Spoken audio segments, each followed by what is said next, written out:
October 15th, 2023, a 37-year-old neuroscientist and bioengineer named Ingrid Lane walked into the remote mountains of New Mexico and vanished into thin air. And it seems to be related to these other scientists and researchers and whistleblowers related to UFO topic, metamaterials, exotic propulsion, cold fusion, plasma, who have recently came up missing or have died under very mysterious and suspicious circumstances. The latest being Aiden Schaefer, who was involved in APEC, which is the alternative propulsion, trying to figure out anti-gravitic technologies and field effect propulsion. Things that would get us off of the petrodollar and into free energy. And he was closely related to Mark Sokol and the Falcon Space. I believe there was actually a rift between them at the time, but so was Amy Eskridge, who actually dated Mark Sokol and was deeply involved with Falcon Space, and she was the CEO of the Institute for Exotic Sciences at Huntsville, Alabama. And what does this all mean? Why are all these things happening at this time? The timing of it is just very strange. And I think some of them may, like Monica Reza and General William Neal McCasland, I often wonder if that wasn't designed, if these disappearances weren't designed. Like if these people didn't get taken into the black and, decided maybe kind of like a witness protection program type of thing where they can work on this type of technology in secret, away from the prying eyes of the public and people like me. But this woman's disappearance, when I'm talking about Ingrid Lane, right? What's so strange about it was, the official story is it was a tragic hiking accident, but the evidence left behind tells a completely different tale, right? A shattered car window, a pristine unopened burner phone, and a scent trail that abruptly ended as if she was lifted right off the surface of the planet. So there's a lot of things here that just don't make sense, man. But here's what the mainstream media isn't telling you. Ingrid Lane wasn't just a hiker. She was a top-tier researcher with direct ties to Los Alamos and Sandia National Labs, working on highly classified workforce planning for the U.S. nuclear security enterprise. Yeah.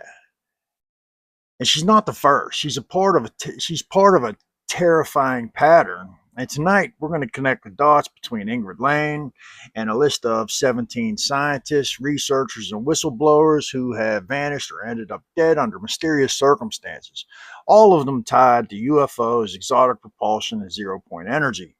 But let's look at the facts of the Ingrid Lane case, right? She leaves a meditation retreat to go on this solo hike, right? And hunters later report she flagged them down after her Subaru was damaged, asking to be driven to the top of the mountain and refusing a ride back safely, which is just kind of strange, right? And when her husband tracked her car using an Apple AirTag, it was parked out of cell range at 9,100 feet, right? The rear window was smashed from the outside. Her wallet and an unopened burner phone were left inside. Search dogs tracked down her scent, and then nothing. The trail just stopped. No clothing, no footprints, no remains. And for 2 years, authorities tried to frame this as a tragic mental health crisis, right? But investigator Alyssa Valentine and recent deep dives by publications like Los Angeles Magazine have blown the lid off much darker context, right? Ingrid Lane's work put her directly inside the web of the defense sector. In that sector, people who know too much tend to disappear. Ingrid Lane is now widely recognized by researchers as the 14th, 15th, or even the 17th name on a chilling list of defense and aerospace minds who have met untimely ends, either disappearing or ending up dead. And look at the names connected to this exact same circle. You got retired Air Force Major General William Neal McCasland, a man heavily tied to Wright-Patterson Air Force Base, Air Force Research Laboratories, places where recovered UAP were allegedly taken, and where these UAP crash retrieval programs were conducted, right? And then you got NASA JPL scientist Monica Reza. And why are the people studying the fringes of neuroscience, advanced engineering, nanotechnology, and aerospace falling off the grid? Because when you look at the phenomenon of UAPs and exotic propulsion, it's not just about metal craft in the sky, it's about the neurology required to interface with them, which we've seen this surface, especially with the recent Jesse Michels American Alchemy podcast where he was interviewing Jake Barber.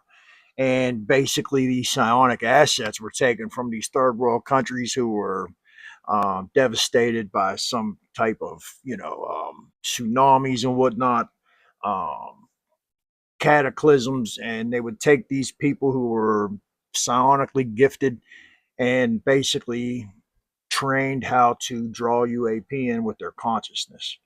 And I'll leave a link in the description for that podcast. But the psychic summoning of UFOs.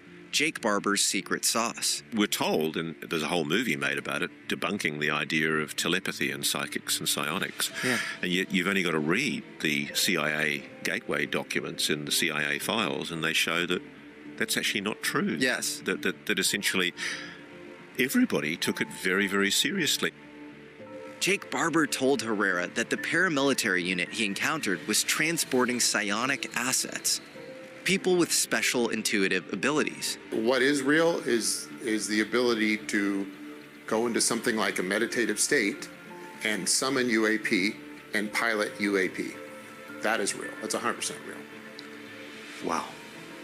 I have to process that for a moment because that is just the most extraordinary claim. He calls them P3s, or psionic predisposition potential. These aren't your average recruits. He personally sees it less like human trafficking and more like elite recruitment into specialized programs. Although admittedly, reading a lot of these stories makes me pretty concerned about human rights violations. So when these P3s or psionic assets are recruited, what do they actually do?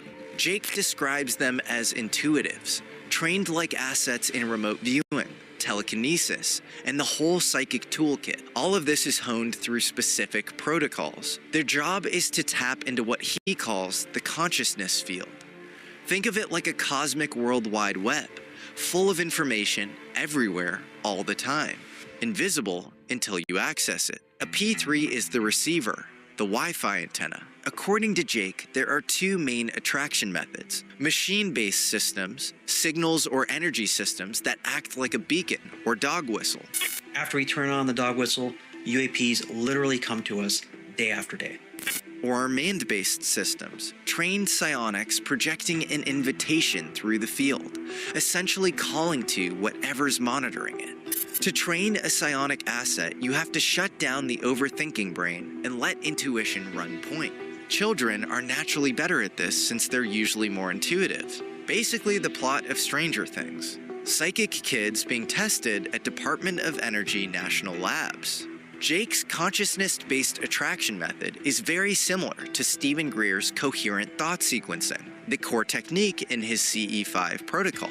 It's a meditation-based invitation system built on a similar premise: consciousness as a communication channel. Now, I know Greer can be polarizing. At times, he can be self-aggrandizing and just plain wrong about a whole lot. But he's stayed remarkably consistent on this one thing for decades, and his contributions to UFO disclosure are incontrovertible. His system is all about non-local consciousness and laser-focused thought, with love and peace as the carrier signal. You basically run a cosmic Google Maps in your mind's eye, zooming in with mental imagery until you've dropped a pin on your exact spot. According to Greer, the craft picks up on a directed coherent thought signal as clearly as a radio would pick up on an electromagnetic signal. Remember the words of Lockheed's Ben Rich, who said exotic propulsion systems work the same way ESP works. All points in time and space are connected. Mind, body, and craft, integrated as one. Basically, for the audience, so these psionic assets are, what are they doing vis-a-vis UFOs? They are basically getting into a cognitive or a state of consciousness to attract these craft to appear. at these certain ranges in this organization, not Jake's team. So everybody needs to understand that Jake's team is completely different from what this organization does. And this organization will then sometimes target them with these EMP weapon systems. They're scalar, and they knock them out of the sky. So you're sort of baiting the UFOs to come Correct. in, and then you're knocking them out of That's where Jake's team would come into need, is because his team would get contracted to go pick up these vehicles and then transfer them to a facility. In order to be effective at serving as a PA, you could think of consciousness as a field. Don't think of it as this superficial woo-woo thing. Like, it's literally like the World Wide Web. It's like the internet. It's always there. We can't see it. It's full of information and exciting things, but point to it. I don't see it here, right? So where is it? You have to be able to tap into it. You need something like a Wi-Fi signal to get there. So individuals that have this gift are people that have been trained and have the talent to serve as a Wi-Fi to tap into the consciousness field where everything in the universe seems to exist or have its presence. And once you can do that, now you're in an environment where, while we're having other multiple forms of sensor data in place, if a UAP shows up, is it registering in the consciousness field that our PA asset is connected to through the Wi-Fi? And the Wi-Fi is this process of getting into mindful meditation. So two things are happening in that process or protocol of serving as a PA. Lowering intellect, increasing intuition, and then reintroducing intellect at a higher level as an observer, not as a driver. How do you do that? Well, you're either born with a gift, or you spend 30 years as a Shaolin monk and you figure out how to do it the hard way. There are either easier ways, there are cheats, and some of the cheats that have been experimented with are things that have not fared well for those involved in the program, including children, and I'll talk about them. So how do we heighten intuition? Well, you do it through stress inoculation. You do it through triggering flight or fight or flight biology systems in our body. So the most powerful things you can do is trigger that on. Like, if it ain't broke, don't fix it, don't reinvent the wheel. The human mind and body is already something so spectacular we don't understand it. I don't know why it works, but if you can trigger flight or fight, all these things get activated. So her background in neuroscience and advanced bioengineering kind of connects her with this group of exotic propulsion scientists and UFO whistleblowers. And when you go back further, think about the pattern of brilliant minds in cold fusion, right? Anti-gravity and highly classified aerospace. From the suspicious suicides of Marconi scientists in the 1980s working on the strategic defense initiatives, which was basically Ronald Reagan's Star Wars. It was a space initiative to create these space-based weapons and satellite platforms in the 80s. A lot of people think it was unsuccessful, but others think that it was successful, and it's just deeply classified. And then you got modern whistleblowers trying to bring zero-point energy to light. People like Dr. Amy Eskridge and Aidan Schafer. Nearly half of the modern cluster of missing scientists have direct ties to Sandia and Los Alamos, which is just chilling, right? The exact institutions anchoring the United States' most secretive weapons and exotic energy science, just looking at that is crazy, right? But if you solve the riddle of clean, infinite energy, or how UAPs manipulate space-time, or field effect propulsion, as Aidan Schafer was working on, you threaten a multi-trillion-dollar global power structure. But it just draws into question this whole cluster, because 1 or 2 is a coincidence, but 17, that's a pattern, man. Was Ingrid Lane a hiker who succumbed to the health elements of New Mexico mountains, or did her brilliant mind stumble across a threshold she wasn't supposed to cross? Or did she reveal secrets she wasn't supposed to reveal? And when scent trails stop cold, when burner phones are left untouched, and when the victims all share badges from the nation's most classified nuclear and aerospace labs, Coincidence is no longer an option. This is a coordinated blackout of human advancement. And I just don't even know where to begin. Aiden Schaefer claimed that his phone was hacked by the Chinese. Amy Eskridge claimed that her dental records were hacked by Mossad agents. And people linked to George Soros. So it's all just really a web when you look at it, man. And the truth is out there, but they're trying to do everything they can to bury the people who have found it or are about to find it. I don't know. What do you guys think happened to Ingrid Lane and Aiden Schaefer? I want you guys to drop your theories in the comments below. Don't let her name and the names of these others be forgotten. Smash that like button. Subscribe to UAP Troop 33. This is Touching the Third Rail. Please share this to a friend. Share it to 2 friends. Stay alive. Stay vigilant. See you tomorrow. Peace.